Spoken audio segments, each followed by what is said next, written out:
I wasn't looking for trouble when I started working night shifts. Honestly, I just needed the money. I'd dropped out of nursing school the year before, burned out, broke, and stuck paying off a used Corolla I could barely afford. My ex and I had split after a 4-year slow-motion disaster, and I needed space. Terre Haute was as far as I could get on short notice, and my cousin had a spare room, so that was that. Tacobell wasn't my dream job, but it was simple. The location on Copperleaf was tucked behind a few warehouses and an old rail fence. Easy to miss if you didn't know where to look. We were open late, sometimes all night depending on staffing. I worked mostly weekends, usually the closing shift. The nights were quiet. A few drunk kids, sometimes a late trucker, but mostly just silence and the low hum of fryers. It suited me. By the time October rolled around, I'd been there about 6 months. I knew the routine. Lock the front by 1 a.m., clean up, close the drive-thru window by 2 a.m., then finish restocking and clock out. Easy. That night, Sunday the 22nd, Jalen, the kid I usually worked with, left early. Said his stomach was acting up. He was always complaining about something, so I didn't think much of it. I told him to feel better, and he dipped out around 11:30. I didn't mind being alone. Actually, I kind of liked it. No one talking, no one breathing down your neck. Just me, the soda machines, and a playlist running on low through my phone. I even got ahead on dishes, which I never do. Around 1:30, I started shutting things down. I wiped the line, locked the front, and double-checked the safe in the office. Everything was normal until I heard the chime, the one at the front door, which was supposed to be locked. I looked up, thinking maybe I hadn't latched it right. But the lobby was empty, lights buzzing, nothing moving. I tested the handle, locked. It rattled me a little, but weird things happen on night shifts. Sensors get old. Wind plays tricks. I tried not to think about it, went back to wiping counters. Then the headset crackled. I almost dropped the headset when it buzzed in my ear. Static, loud, and sudden. I figured maybe someone had pulled up to the drive-thru, but when I checked the screen, there was no car, just a blank lot. Then I heard it.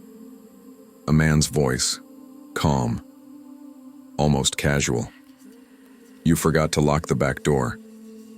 I stood still for a second, holding the side of the counter like it might help me make sense of what I just heard.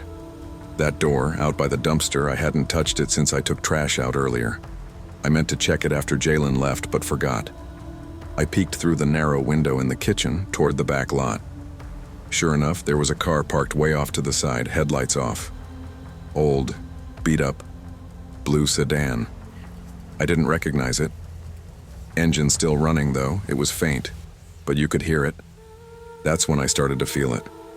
Not fear exactly, but something heavier, like my body knew before my brain caught up. I looked around, half expecting someone to jump out of the freezer. Nothing. I thought about what Loretta said earlier that week. She's a regular, sweet older woman from a nearby care home. Has some memory issues. Sometimes she thinks Jalen's her son. She came in Thursday and said real quiet, "He came back." From behind the fryer. Jalen and I laughed. She says all kinds of things. But standing there, headset buzzing, lights flickering slightly, I wasn't laughing. The voice came back, "Third window." That's the small one on the side of the kitchen, the one no one uses. I turned and saw movement. A shadow. Could have been a reflection, but it felt real. Then, tap. One knock on the glass. I couldn't see a face, but someone was out there, just standing still. I locked the back door, fast, hands shaking. Didn't even grab a weapon, just ran to the office and shut the door behind me. I kept telling myself it was a prank, just some sick joke. But the voice wasn't laughing. The office smelled like burnt plastic and cleaning spray. I flipped the lock and dropped into the chair, my phone already out. First thing I did was check the cameras. We had an old security system, one of those cheap 6-camera setups that freezes half the time. But that night something was different. Every feed was frozen, same timestamp, 1:41 a.m. No movement. Just grainy images of empty rooms. On one screen, I saw the drive-thru lane. On another, the back alley. On camera 3, there was a man standing behind the dumpster. Barefoot, pale, looking straight at the camera. I tried to reset the system, but it didn't respond. I don't know why I whispered when I said it, but I remember my own voice, soft and shaky. He's watching. I called 911. My fingers kept slipping on the screen. When the dispatcher answered, I nearly cried. Tacobell on Copperleaf. There's someone outside. He got on the drive-thru headset somehow. He said I left a door unlocked. I think he tried to get in. There was a pause. I remember it feeling too long. Officers are en route. Stay inside. Stay on the line with me. How long? I asked. They're about 11 minutes away. 11 minutes. I kept repeating it in my head like a countdown. I asked if they could see the location on GPS. She said yes. I asked if anyone else had reported a man outside. She said no. The whole time I kept staring at the monitor. The man behind the dumpster never moved. He was just there. Still. Then the screen flickered. For a split second it showed me, in the office, with someone behind me. I turned fast. No one there. Just shadows. But I swear I felt breath on my neck. I didn't leave the office until I saw flashing lights through the alley camera, 2 patrol cars rolling in slow with their high beams on. When I finally opened the door, the restaurant felt like a different building. Still cold, still lit, but off. Like the air had changed. The sedan was still running when the cops got there, but it was empty. No plates. The officer said it looked abandoned. They found footprints in the grease by the back door, barefoot like I'd seen. They did a sweep of the area, checked the dumpster, the fence line, even the roof. Nothing. One officer asked if we had any usable footage. I told him the cameras glitched. He didn't look surprised, said sometimes that happens with older systems. They took my statement, told me to call if I remembered anything else. Before they left, one of them, older guy, probably my dad's age, said something I haven't forgotten. You're lucky the door was still locked. That kind of guy probably wasn't looking to talk. I nodded, but I didn't say much. I didn't sleep when I got home. Couldn't. 3 days later, I called my manager and quit. Told her I'd come in to sign the paperwork later, but I never did. I couldn't go back. Not to the smell of fryer oil, not to that headset. I kept it, though, threw it in my nightstand drawer. Not sure why. It's been about 6 months since it happened. I'm working days now at a bookstore. Nothing fancy, but it's quiet in a better way. Safer. I don't tell a lot of people about that night. When I do, I downplay it. Make it sound weird, but not serious. Not dangerous. But the truth is, it changed something in me. I double-check every door. I sleep with a light on. I can't stand static on the TV, the radio. Even white noise makes my skin crawl now. And sometimes, not every night, but enough that it bothers me. I wake up at 1:41 a.m. Just awake. No sound, no dreams, just a feeling like something's near. Once, just once, I heard the old headset crackle from my drawer. No one was on it. Of course not, but I still check the doors. Lock your doors. Trust your gut. And don't ignore small things that feel wrong. Sometimes they're the only warning you get. You never think it'll be the regulars who get under your skin. When I first started at the Tacobell off Horizon Loop, I didn't know what to expect. I'd just moved back to Charleston, trying to get my life steady again. My son, Malik, was in foster care while I worked out the custody situation. CPS said I needed consistent income, stable housing, and a routine, so I made one. Tacobell paid better than I expected. I worked evenings mostly, sometimes closing, depending on who showed up. Kyle, the manager, was gruff, but not mean. As long as you did your job, he left you alone. It wasn't glamorous, but I kept my head down. I wasn't there to make friends. I was trying to rebuild. Then Wallace started showing up. I noticed him maybe my third or fourth week, always around 6. Mid-50s, maybe older. Messy gray hair, thick glasses, always wore the same beat-up denim jacket. He didn't order much, just a cinnamon twist and a Baja Blast. Always paid in crumpled bills, exact change. At first he just sat in the far booth by the window, chewing real slow. Then he started watching me. Like not subtle watching, eyes locked every time I looked up from the register. One night when I handed him his cup, he said, "You've got a soft voice. I like women who stay quiet." I laughed it off because that's what you do. I've worked food service before. You smile, nod, move on. But inside, it stuck. Kyle noticed. He asked me if I was good and I told him yeah. I was lying. It got worse from there. Wallace didn't stop. He didn't exactly escalate right away either. He just hovered. Always polite, but always too close. One time I caught him sniffing near the condiments. Not like a normal person, just standing there, breathing real slow. Then he started talking to Brianna. Bree was 17, still in high school, bright, quick on the register, and way too trusting. She didn't think anything of Wallace until one night he followed her toward the mop sink just past the walk-in. She said he asked if she lived nearby. When she told him to back off, he laughed and said, "I know when closing time is." She came out looking shaken. I asked her what happened and she tried to brush it off, but I didn't. I marched right to the dining area and told Wallace he needed to leave. Loud. Clear. I think I said something like, "You don't talk to my staff like that. You're done here." He didn't yell. He just smirked. Walked out slow, dragging his fingers along the glass on the way out. Left fingerprints for days. Kyle backed me up, told Wallace he was banned. Said if he came back, he'd call the cops. We didn't see him again. That night, Kyle gave me a ride home. I didn't ask. He just offered. I didn't sleep well, though. Neither did Bree. She quit the next week. I came in late on the following Thursday, February 1st. I remember because I had to pick up a late grocery order and was already feeling behind. It was just after 6 when the city cop walked in. Young guy, looked barely old enough to shave. I rang him up. 2 tacos, no lettuce. And while I was grabbing his Baja Blast, he said, "You work here a lot, right?" I said, "Yeah, evenings mostly." "You know a guy named Wallace Tripp?" I didn't answer right away, just froze with the drink half full.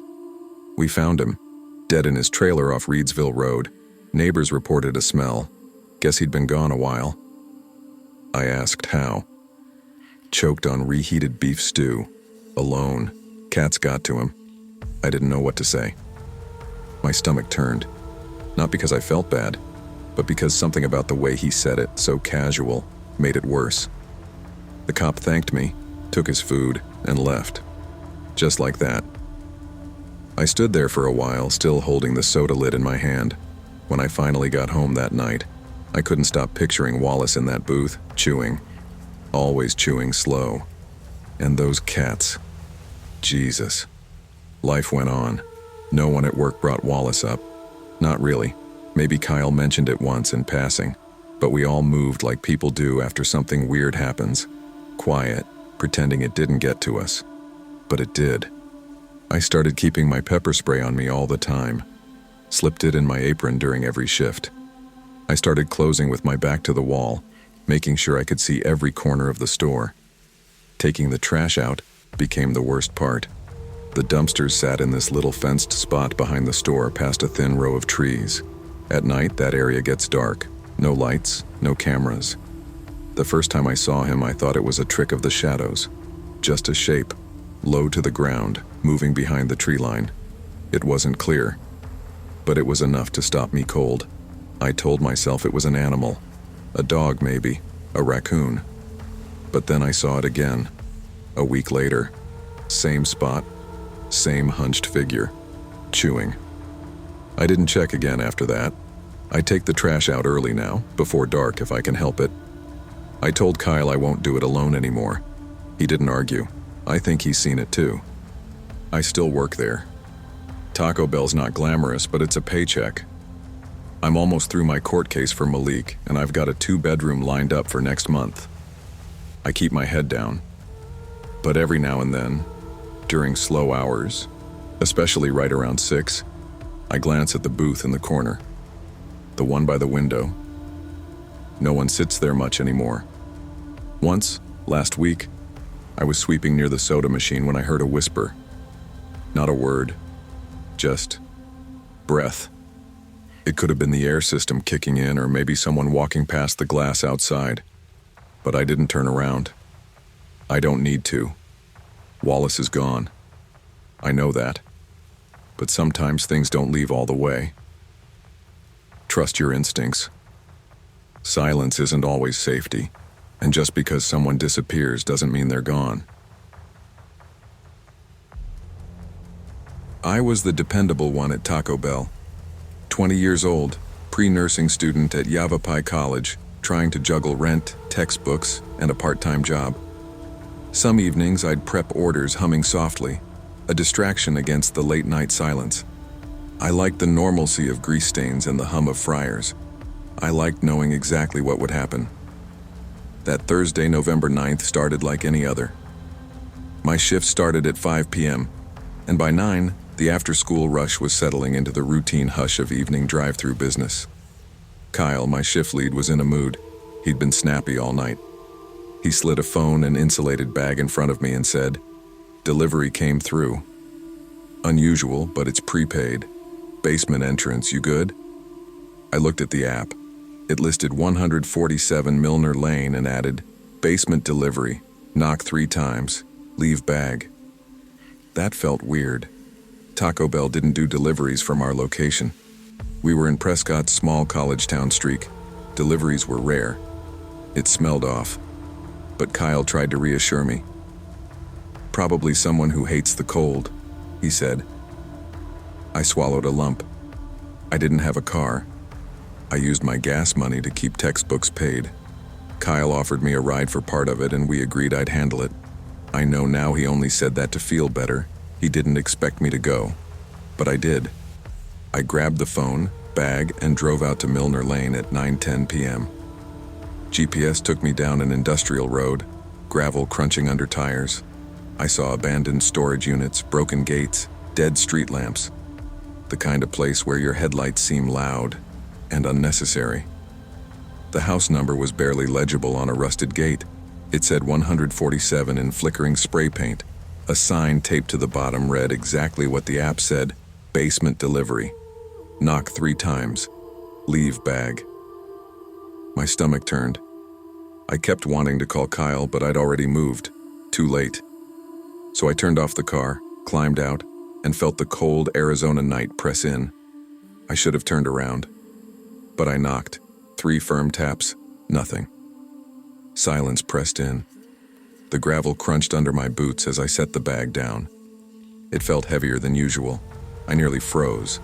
The wind whispered. My breath puffs. I heard a low humming, like chanting, maybe music, nothing comforting. My phone buzzed. Kyle texting, "Where'd you go?" Answer. I stood, heart pounding, but something told me not to look back at the car. I stepped down the short concrete stairs into darkness. The metal basement door was old, paint peeling, hinges stiff. I knocked again. 3 knocks. No answer. The humming beneath my feet grew louder, like distant voices or maybe machines far away. I told myself it was a boiler, just a boiler. I set the bag there, stepped back, curled my fingers around the cold door handle like a leash to pull me out. But then, the door creaked. A thin line of light. A figure. A hand. One step took me back, nearly tripping. My phone hit the gravel with a ping I now remember like a gunshot. 4 figures stood inside the doorway. Identical blank masks. Featureless faces except for eye slits. Ill-lit, empty eyes. They tilted their heads together in perfect synchrony, their bodies still. My voice came out a squeak. I delivered the bag. One of them, center, lifted a finger in my direction. whispered, unintelligible, but that single phrase shivered straight through me. "Stay. We've been expecting you." That voice so calm, almost bored. My breath got loud in my ears. I lurched into movement, anything to get away. I turned, ran for my car, gravel under boots, heart pounding like a drum. The phone buzzed again, Kyle calling. I answered while backing up, hands shaking so hard I could barely shift the gear. He said, "Samantha, where are you?" My voice cracked. I kept looking in the rearview mirror. The door was still open. Two masked heads tilted in unison as I shifted onto gravel and drove off. I slammed the door at Tacobell, hands shaking so bad I almost clicked in the wrong code. Kyle looked at me, confused. The other crew paused, mid-work. "What happened?" he asked. I whispered it all. The dark, the masks, the basement. He looked pale, rubbed his neck, laughed low. "You sure?" "That sounds weird." He grabbed my journal phone, mine, not the store's, and asked Siri for 147 Milner. No address, no listing, no basement.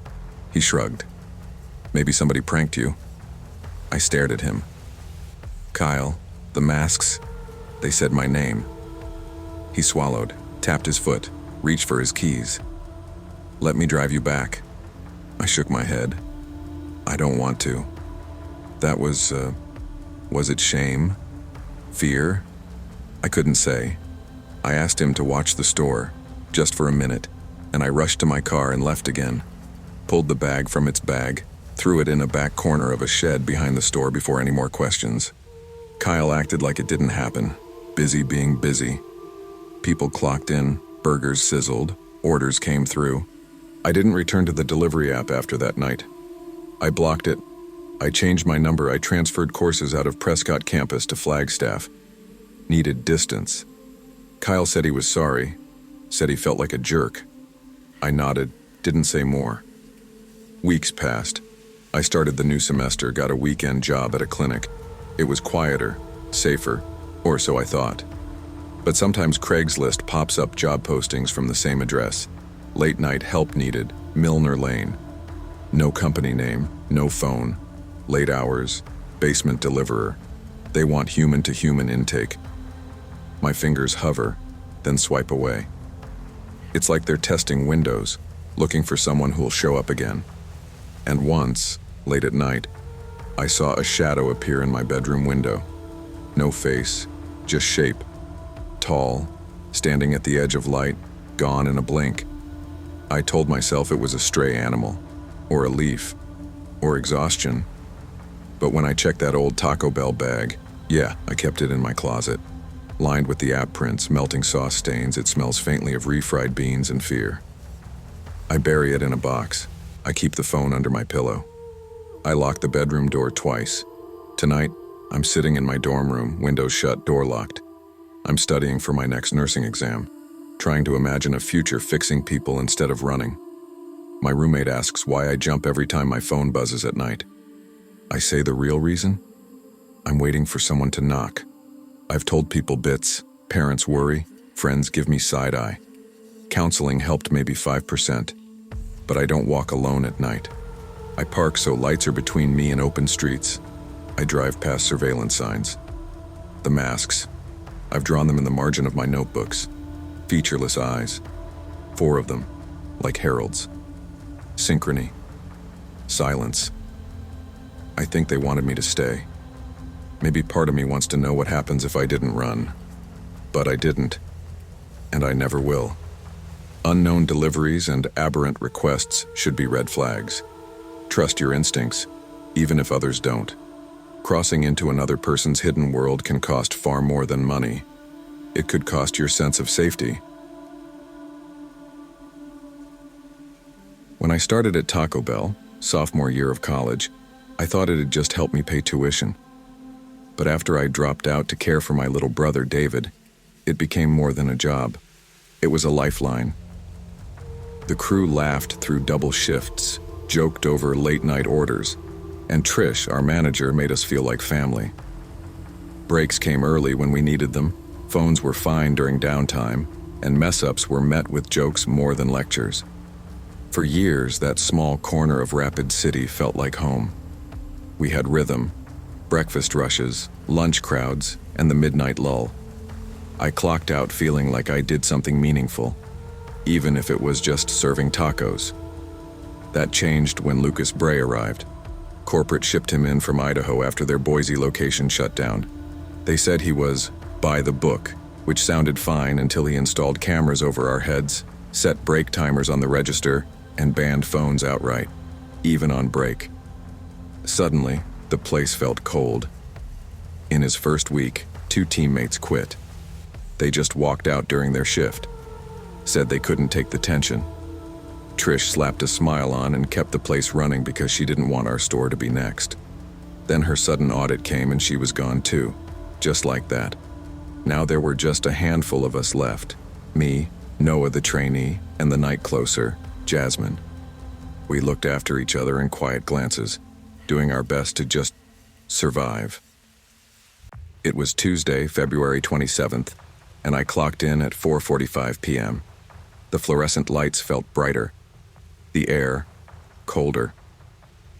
Lucas stood in his corner office, arms folded. He didn't greet me. Instead, he watched the register screen, not kindly, like a hawk.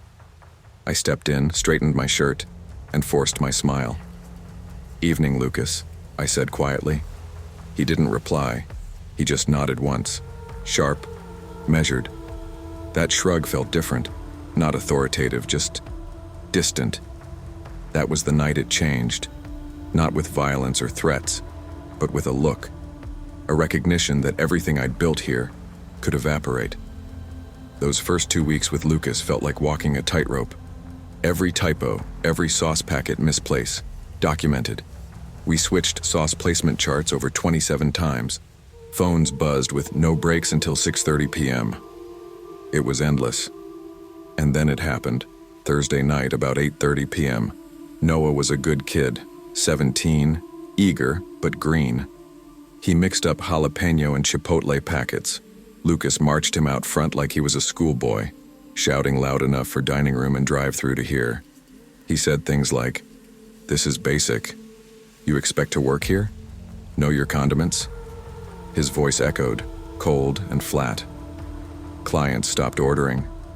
We froze behind the counter, scanning the floor to see if someone was going to step in. I stepped forward. "Lucas, give him a sec. It was an honest mistake. He just needs time." I kept my voice steady. Lucas paused, turned. "Excuse me?" he asked softly, more chilling than his previous tone. I met his gaze and said, "He's learning." Lucas's face looked like stone. He didn't hum something or raise his voice. He just said, "Elena, come with me." That line hit me hard, as if I was the problem. I followed him into the manager's office. His door clicked shut. He turned slowly. "I don't tolerate excuses," he said quietly, voice soft but ironclad. "1 or 2 shifts late, a missed step, and suddenly you're a liability." I knew exactly what that looked like when he said nothing else. He pinned me with those eyes that saw everything. I nodded, voice small. "Understood." Then he added, "You're speaking up. Now you're responsible. I need to know you value discipline." He leaned back, pause. "Crew training for tonight. You close with me." That meant alone, just him and me for the final hours. I nodded, stomach tightening. He added, "Prove you're fit to survive framework." Those words shut me inside my skin. He left. The door clicked. I ran my hands over stacked paper bags. What did he mean by earned survival? The shift started normally. Orders, fries, the drier hum of soda lines. But under Lucas's watchful coldness, everything felt measured. Around midnight, we finished cleaning. Stockroom checked. I almost sighed. Nearly done. Lucas didn't clean. He came to me, eyes locked. "Ready for evaluation?" My heart tightened. I stepped forward, trying to nod calmly. No words, just nodding. Lucas placed a small locked box on the counter between us. Cold steel, no label. He said, voice soft as gravel, "Inside are all remaining crew profiles. Notes on performance, behavior, personal data. I'll unlock it once the shift ends. Tonight, one of us leaves." He paused. "Only one. Let's see who follows orders best." Those words didn't rise in volume, but they anchored inside me. It wasn't just metaphor. It felt like a test, and failure wasn't an option. I froze. My heart pounded.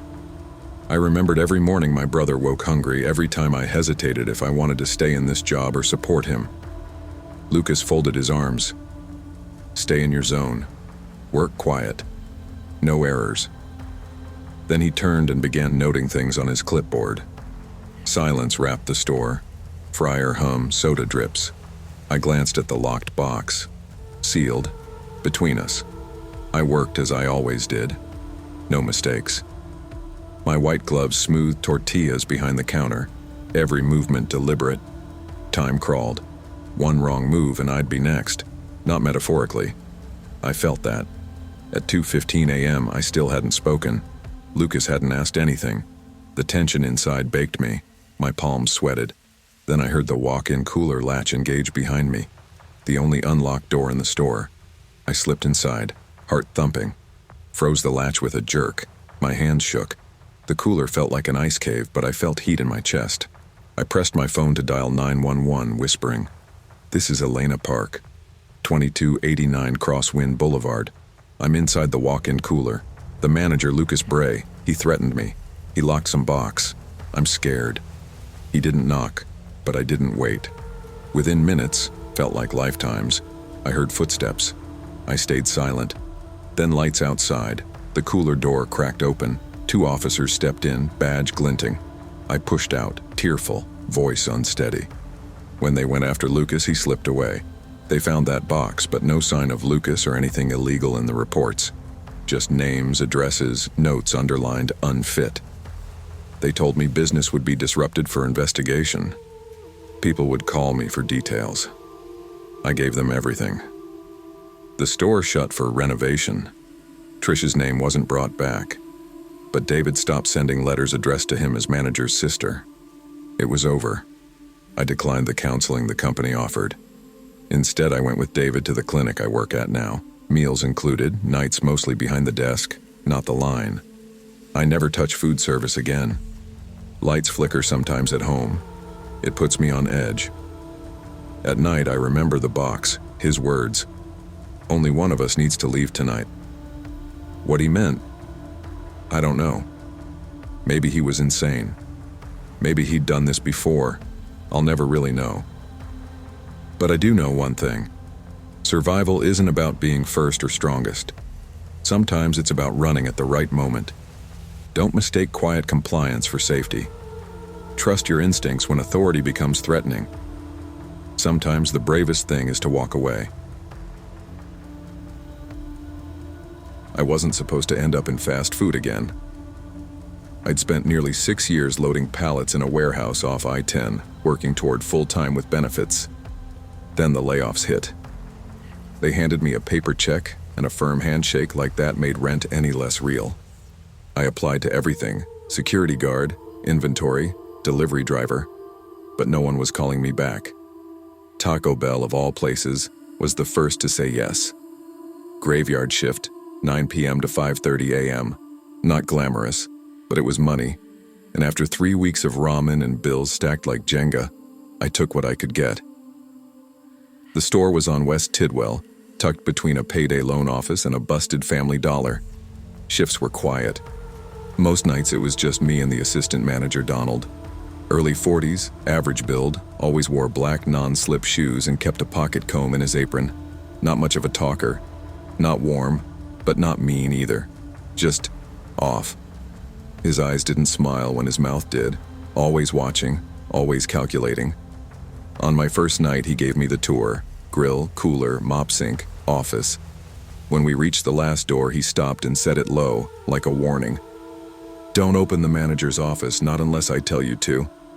I blinked. "You mean like, ever?" "That door stays closed for a reason," he said, tapping it once with his knuckle. "You follow that, and we'll get along fine." I thought maybe it was a weird corporate thing. Maybe inventory or personal records. Maybe Donald was just power tripping. Either way, I didn't ask questions. I needed this job. But after a few shifts, I started noticing the pattern. Every night around 11:30, Donald would slip into the office with a small dented metal case. He'd stay in there exactly 12 to 15 minutes. No phone, no radio. Just silence. Then he'd re-emerge, face wiped clean, and resume stalking or punching orders like nothing happened. I told myself it wasn't my business. I kept my head down, scrubbed the grill, and counted the hours. But some things you can't unhear or unfeel. And that office door? It started whispering in my gut. It started on a Tuesday, one of those dead nights with no customers after 10. Rain was coming down hard, streaking the drive-thru window and rattling the trash bins out back. Donald was in the office, door shut as usual. I was reloading the sauce bins when I heard it, something soft, like a cough, muffled. I stopped, sauces still in hand. It came again, not a cough this time. A voice, low, feminine, strained. "Help me." I froze, looked toward the back, then toward the office. Could have been the ice machine, I told myself, or water lines. Pipes always made weird sounds in this old place. I walked closer, pressed my ear gently to the door. "Help me, please. I want to go home." My stomach dropped. The voice was real, not imagined, not mechanical. I backed up fast, bumping into the dry stock shelf behind me. My hands were slick with sweat, even in the AC. When Donald came out 5 minutes later, he looked exactly the same. Calm, hair still combed, apron straight. I tried to keep my voice even. "Hey, everything okay in there?" He blinked, slow. "Why?" I thought I heard something. Like a voice." He smiled thinly. "Plumbing. This place is old." Then he clapped me on the shoulder, harder than necessary. "Mop the lobby before close." That was it. No explanation. Just that weird, forced calm again. Like I was supposed to accept it and move on. That night I had dreams. Cold, concrete rooms, breathing behind walls, a hand pounding once, then nothing. When I woke up the next day, I told myself to grow up. There was no basement dungeon, no kidnapped person. It was just stress, overwork, paranoia. Right? By the end of the week, I was on edge every shift. Even small things felt off. The register would glitch. The fryer oil smelled burnt even after changing. And Donald, he was watching me more now. Less small talk, more silence. Always one eye on me. Thursday, he said he had a migraine, handed me the closing checklist and left early. I was alone. Just me and the humming soda machines. That's when I saw it. He'd forgotten the key to the office. It was still on the hook by the time clock. My heart beat faster. I should have left it alone. I knew I should have. But something inside me cracked. Curiosity, fear, anger, I don't know. I grabbed the key. The door clicked open easier than I expected. Inside, it smelled like bleach and old wood. The light flickered once, then stayed on. There was a desk, a metal chair, 3 folders on the desk. On the cot in the corner, a stained blanket and plastic water bottles. A small locker sat against the wall. No handle, just a locked metal box with faint scratches. I stepped closer. The top folder had a name written in red marker. Stephanie Ibarra. She'd worked 2 shifts before quitting suddenly. I remembered her. Quiet girl. Shook a lot. Said Donald creeped her out. The second folder. Nathan Choi. Quit after 1 night. The third folder had my name. Inside were notes. Quiet. Follows instructions. Hesitation under pressure. Watch for non-compliance. My throat tightened. Suddenly all the store lights went out. Pitch black. Then the emergency light above the fry station buzzed on dimly. And then I heard it. The sound of the back door creaking open. I ran. Not back to the front. Not toward the office. I sprinted to the drive-thru window, shoved it open, and climbed through, landing hard on the wet pavement outside. I didn't stop. I ran 2 blocks to the Shell station on the corner, nearly slipping in the rain. My breath was ragged. My heart felt like it was breaking my ribs. Inside, I slammed the door and yelled for the clerk to call 911. The cops came quick, maybe 5 minutes. I told them everything. They looked at me like I was either crazy or traumatized. Maybe both. When they entered the store, I waited outside in the rain, hugging myself. Eventually, the lead officer came back. "There's nothing in that office, sir. Just cleaning supplies, a desk." "What about the box?" He raised an eyebrow. "What box?"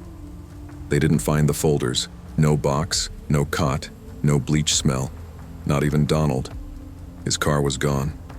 So were his keys. It was like he'd never been there at all. I quit the next morning. Didn't ask for my last check. Didn't call HR. I blocked the scheduling number.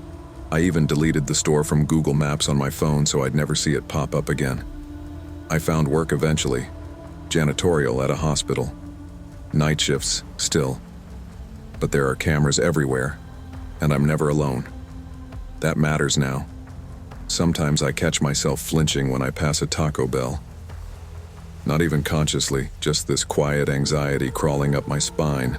Like I'll look through the window and see him, Donald, standing at the register, fresh uniform, smiling like nothing happened. Like I failed a test. Like he's still out there, waiting for the next one. Curiosity without caution can cost you more than you expect. Sometimes the best decision isn't about knowing why. It's about knowing when to walk away. Not every locked door needs opening, and not every manager is who they say they are. I got the job at Taco Bell because I had nowhere else to go. Summer of '97, I was just 19, fresh off year 1 at Ohio Valley Community College. My dad couldn't stand having me back under his roof. "Bedrooms off limits," he said. So I rented a tiny attic studio in Wellington Ridge and took whatever night work I could find. Taco Bell was the only place hiring someone with no experience and no car. It was a tired old building sitting between a liquor store and a boarded-up laundromat in a dying strip mall. Lights flickered sometimes, and the AC rattled louder than the traffic on Hamilton Road. Most of the crew didn't stick around for small talk. We had our routines, our stations, our polite hellos. And the nights, they were quiet enough to think. Hum along while cleaning fryers and study my textbooks in the refrigerator room.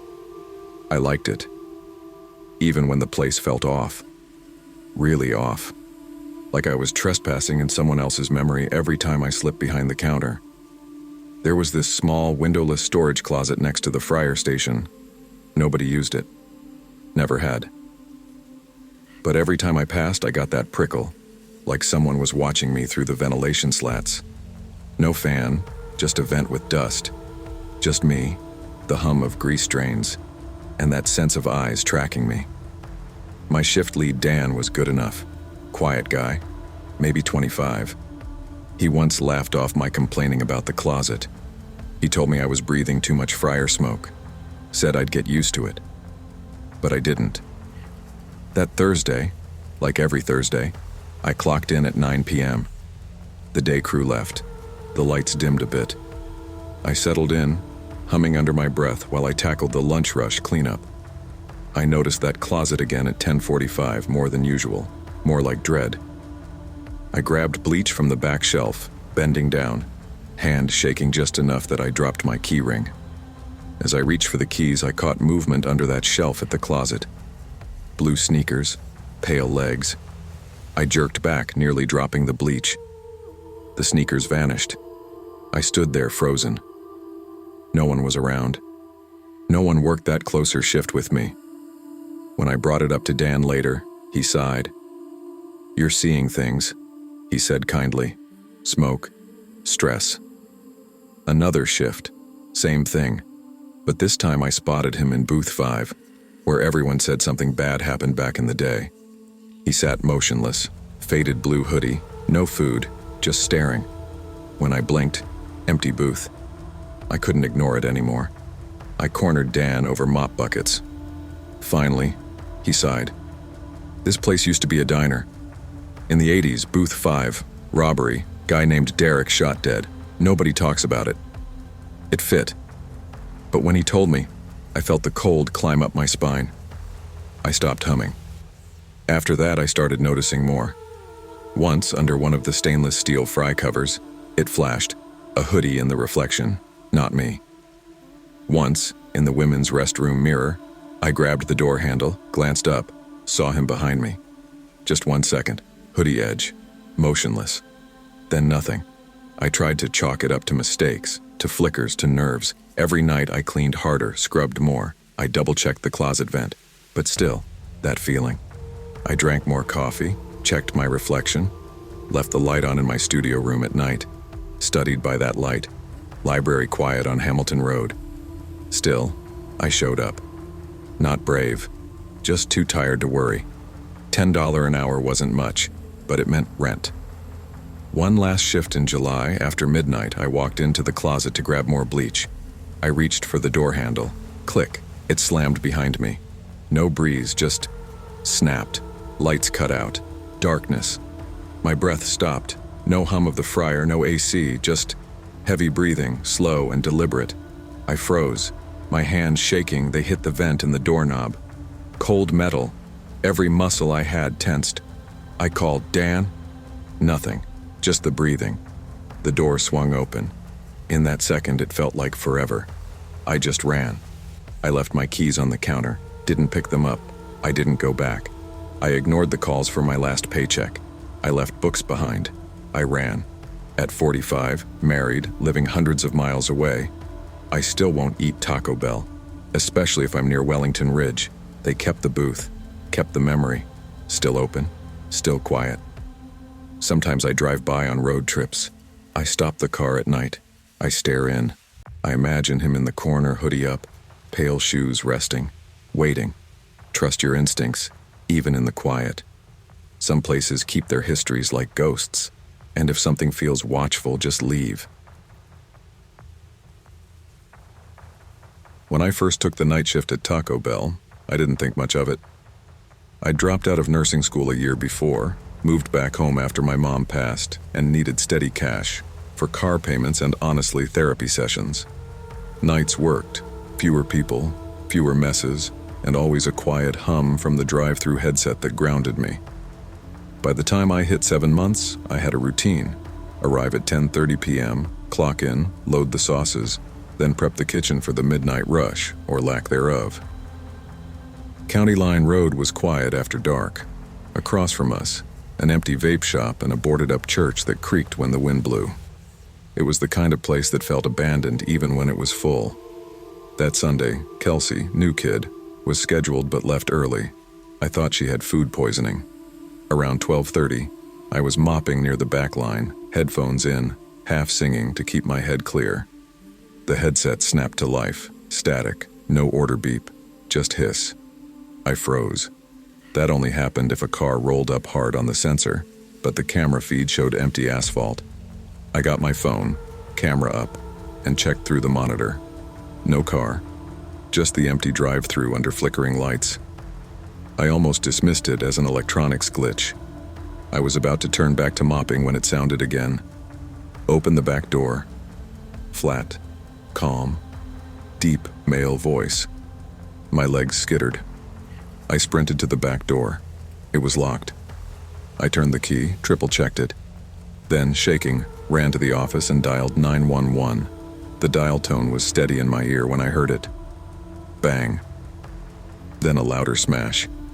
Ice rattled in the cooler. The drive-thru window shattered inward. Shards spun under the harsh fluorescent lights like 1,000 tiny stars. I dropped to my knees outside the office, whispering to 911. They broke the window. My voice trembled. I could see movement, a dark shape clambering through broken glass, helpless plastic stirring in the draft. It was him. A man, mid-30s maybe, eyes wide, face covered in dark smears, mud or worse, just wild. He looked injured, bleeding from the leg, dragging a makeshift crowbar. He was heading straight at me. I froze, phone still pressed to my ear. He cornered me between the soda pump and the walk-in, breathing heavily. Phone, wallet, keys, he almost snarled. His words tripped over themselves. I handed them, voice cracking. He pulled out thin zip ties from behind the register. Before I fully registered it, my hands were bound, fingers raw. One lie, 1 second of panic could be my last. I tried to steady my voice for the 911 dispatcher. He took the store keys, left in my car. The world felt surreal as he limped away, crown bar tapping on broken glass. My legs wobbled. Once the door slammed behind him, I crawled toward the walk-in, dragging myself inside. I collapsed against boxes of tortillas and old stock. The cold hit me, but it felt better than the heat of fear under fluorescent lights. My cell phone slipped from my sleeve. I used my knee to nudge boxes until my boot hit a panic alarm button by the cooler. The ticket line buzzed and flashed. I covered my mouth, afraid it'd draw him back, but the buzzer was my lifeline. Minutes dragged, but I heard sirens in the distance. I collapsed against the wall, sobbing. When footprints clattered behind the cooler door, I thought it was him returning. A police officer stepped in, flashlight shaking. I recognized the badge. Salvation. They unzipped my ties, gave me a blanket, and led me to an ambulance for concussion checks and shaken-up vitals. I told them everything.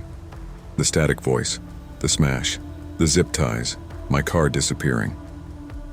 Detectives came in the next morning. They said he'd escaped from the halfway house a few hours before, walked past a gas station, and robbed our Tacobell to get away. They found my car abandoned 2 miles off County Line Road. The guy got arrested the next day after a tip. Corporate issued me a check for missing shifts and therapy assistance. They didn't make me come back. I quit that day. I didn't return to pick up my last paycheck. I couldn't. I haven't worked a night shift since. I drive past Taco Bells all the time and my stomach knots when I see them at midnight. I check the rearview mirror in parking lots, always, always. It wasn't just the break-in. It was the voice over the headset, the calm command. It meant someone was lying in wait, biding time. I carry pepper spray in my purse now, even during daylight. I wear a personal alarm. I sleep with a light on. But you can't erase the memory of footsteps on broken glass, or the feeling of being stuck in the cold, helpless, and bound. That Sunday at 12:55 a.m., the line between safety and terror felt microscopic, and that's a truth I carry with me every night. Trust your instincts and prepare for the unthinkable. Even in quiet places, danger can break in, literal or metaphorical, and when fear takes hold, survival means acting fast. My third week at the Taco Bell off Edison Plaza felt routine, grimy, fluorescent lit, and nearly empty. Most businesses there had shut down long ago. A 24-hour laundromat clanked next door, and across the lot a pawn shop sat dark, locked, and desolate. Trains rumbled every 15 minutes behind us, rattling the cracked parking lot. I worked the closing shift alone because I needed the hours for rent and gas. My shift lead, Marisol, got called home unexpectedly, so I found myself in charge at 11:45 p.m. I double-checked the registers, restocked napkins, and mentally made the locked doors at 2 a.m. checklist. At 1 a.m., I took out the trash. Fresh Indiana air felt good after hours under flickering lights. I tossed a bag in the dumpster and paused. Footsteps ahead? I shrugged and walked back in. 20 minutes later, hours of sweeping behind me, I let myself outside again. I needed another breath. The night air was still, no wind, no crickets, just the hush of darkness past the concrete wall. Then I heard it, a metallic scraping from the chain-link fence behind the dumpster, like someone dragging a crowbar across metal. Startled, I leaned forward. The motion-activated light near the fence glowed on for just a second, then off. No movement. No leaves. No animals. My stomach flipped. I stepped back inside. Inside, I tried to calm down. I replayed a grocery store playlist to keep my head clear. I counted my steps while sweeping and resetting the salad bar. Every few minutes, the drive-thru headset clicked on, static, but no voice. The first 2 times I thought tech glitch. But after the third ping, I noticed all the cameras had briefly cut out. Screens flickered, then returned with a slight delay. Nothing official on the logs, just visual blackout. I felt watched, like the camera feed wasn't malfunctioning by accident. Unease curled in the base of my skull. 10 minutes passed, and I grabbed my phone to check the time. I glanced at the backdoor camera on my screen and saw nothing, but the lights along the loading dock flickered again. My heart jumped. I brushed it off as a power surge. Still, I wouldn't go back outside for another round of trash or cigarette. I headed into the walk-in freezer to get extra napkins. The cold hit hard, and I shivered despite my jacket. As I checked the backdoor camera again on the wall monitor, I noticed muddy footprints leading in from the outside door, straight to the walk-in. But our alarm should have gone off. Deadbolt, latch, beep. It rang every time the door opened. I hesitated. Could I be imagining it? I wiped the lens and took another look. The prints were real, slushy mud, size 8 or 9. My chest tightened. I locked myself in the manager's office, told myself I wasn't losing it, and dialed 911. I watched every screen in that office, drive-thru, lobby, cooler door, loading dock. My hands shook as I fumbled with the headset mic. Minutes later, the loading dock camera picked up movement. A figure crouched low behind the dumpster, staring at the camera. No hoodie, no face, just the silhouette. I watched it shift position, always staring. The feed went fuzzy again, got static, then it disappeared. Then I heard sirens. I felt a jolt of relief. I whispered to them, "It's a person. They're out there." Within 3 minutes, 2 patrol cars screeched in. Lights flashed near the dumpster. I watched in the monitor as they found the circuit box, tampered with, wires loose and sparkly. When the officers escorted me outside, the figure was gone. No footprints, no body. Just the damp lot and my racing heart. They never caught anyone. For all I know, whoever it was drove off behind the laundromat. Corporately, I was offered another shift, or told I could transfer, but I politely declined. I called to say thanks, but no thanks. Now I haven't worked a night shift since. I refuse to step outside after dark, especially alone. When I pull into parking lots, I wait for lights to come on before I exit. I've started using smart light bulbs in my house, even though I live alone. I don't let my phone out of sight, and I check the hallway mirror for flares of movement. Unease is a signal, not an illusion. Don't dismiss muddy shoes, flickering lights, or static on a headset. Light flickers may dim fear, but your instincts don't lie. I never meant to work nights. I started as a waitress at Tacobell because my roommate moved out and rent doubled overnight. I split the place with my cat, Pepper, and balanced shifts with online college courses, on top of a messy breakup that left me exhausted. Tremont Avenue Tacobell was open until 2 a.m. on weekdays, and late night shifts were quieter. The drive-thru dribble slowed after midnight. I got downloading done, cleaned, called Mom on my break. Just enough time to calm my head before closing. Someone once called her my night owl therapy, but those quiet hours were exactly what I needed. Then the knocking started, just weeks into my night schedule. It always came after 2 a.m., usually on Tuesdays or Wednesdays. One knock, sharp, deliberate, on my front door. Not frantic, more eerie. I figured drunk neighbors or bored teens. But with rent and classes, I couldn't afford to sleep elsewhere. I slept with my keys in my fist and a small kitchen knife under my pillow. One night ended in tears when Pepper refused to get up, and I didn't blame her. The knocking stayed silent before and after, and that night I felt eyes behind the plaster walls.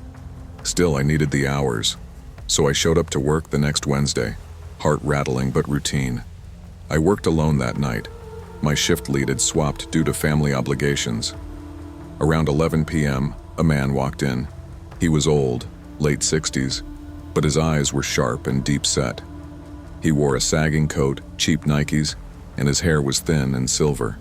He ordered black coffee, no food, no small talk, He sat at a corner table by the window and watched me. I followed the usual steps: pour coffee, refill lids, clean his table twice. He didn't speak, he just stared. When he left, I cleaned the table and tossed away a receipt. About 15 minutes later, I noticed something. One receipt folded into the drink sleeve holder. I unfolded it to find a shaky note written in ballpoint. "I know where you sleep." Next time I knock louder. My stomach hit the floor. My hands trembled as I flicked on the lights again. The cleaning area suddenly felt suffocating. I called my manager, but he downplayed it as a joke. "Probably a drunk. Don't worry," he said. The police took a report but didn't promise much. My heart clocked around 90 beats per minute every time the drive-thru lit up with empty cars. That night I didn't go home. I stayed with my sister across town. I slept with the lights on and her dog's big head on the pillow close to mine. 2 weeks passed. No knocks, no notes. I thought it might have been a one-off creep show. One afternoon, Mel, my coworker and friend, came by after her shift. We walked to her car past my trunk in the dim lot. She said casually, "Hey, did you know that guy's been leaning against your car just standing there?" She mimed a man in a hoodie with hands in his pockets. I looked. I saw no one. But inside I felt cold. We hopped in and she drove off, but she dropped me after a block so I wouldn't walk. I told her it was silly, but she insisted she saw someone. Then later that night, driving home, I saw 2 cars tailing me down the empty streets. They honked randomly, swerved, backed off. I flashed the spotlight on my dash cam, nearly dialed 911 on one red light, but they pulled into a lot and stopped. After that, they followed once more, then vanished. I got home safe. I locked everything. I slid a chair under the doorknob and texted Mel to say I might move in with her soon. Sleep was a joke after that night. I barely slept a wink. My heart jumped at every passing siren or car door. And then, just after midnight, I heard a knock.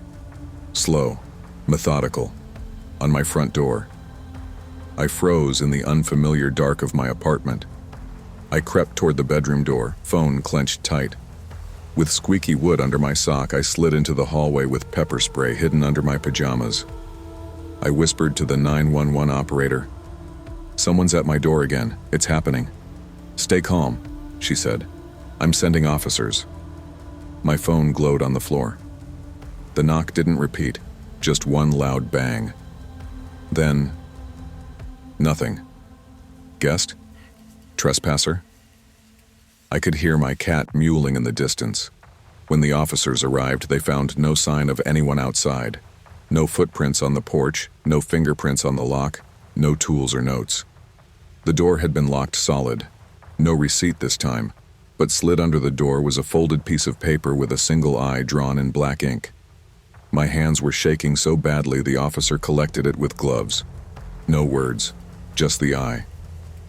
I called my cousin the next morning. I moved out that afternoon, packed up rent-free in Fargo. A few months have passed. I put curtains up along the basement window at my mom's place.